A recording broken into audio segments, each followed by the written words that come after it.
સુરતના વરાછા વિસ્તારમાં સમલૈંગિક યુવકને સંબંધ બાંધવા બોલાવી બ્લેકમેલ કરવાની ઘટના સામે આવી છે। 36 વર્ષીય યુવકનો વિડીયો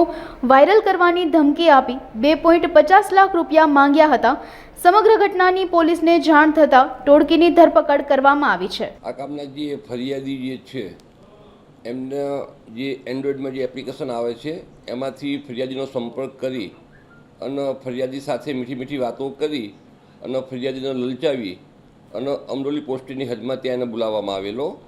અને આ જે ફરિયાદી જે છે જેવો એ રૂમમાં ગયેલો એવો તરત જ એક વ્યક્તિ દરવાજો બંધ કરી દીધેલો અને ત્યાં અંદર બીજો વ્યક્તિ હાજર હતો એમ અને આ બંને જ વ્યક્તિઓ અંદર ત્યાં નગ્ન હાલતમાં હતા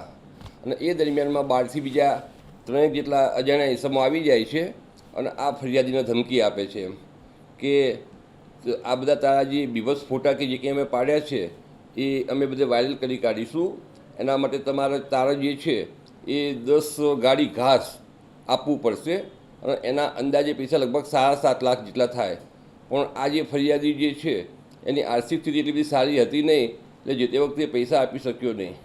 અને એ પછી આ ફરિયાદીએ પૈસા આપવા માટેનો વાયદો કરેલો હતો અને 2 દિવસ પછી આ ફરિયાદી 2.5 લાખ રૂપિયાને આપવાની વાત કરેલી હતી એમ। આ ફરિયાદીએ પછી હિંમત કરી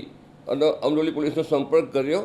અને અમરોલી પોલીસને આખી વાત કરી કે મારી સાથે આવો બનાવ બન્યો છે, જેથી અમરોલી પોલીસે એની સાથે રહી અને જે 2.5 લાખ રૂપિયા જે આપવા માટે ગયા એ જ વખતે જે આરોપીઓ હતા એમને દબોચી લીધેલા એમ અને એ પછી આ જે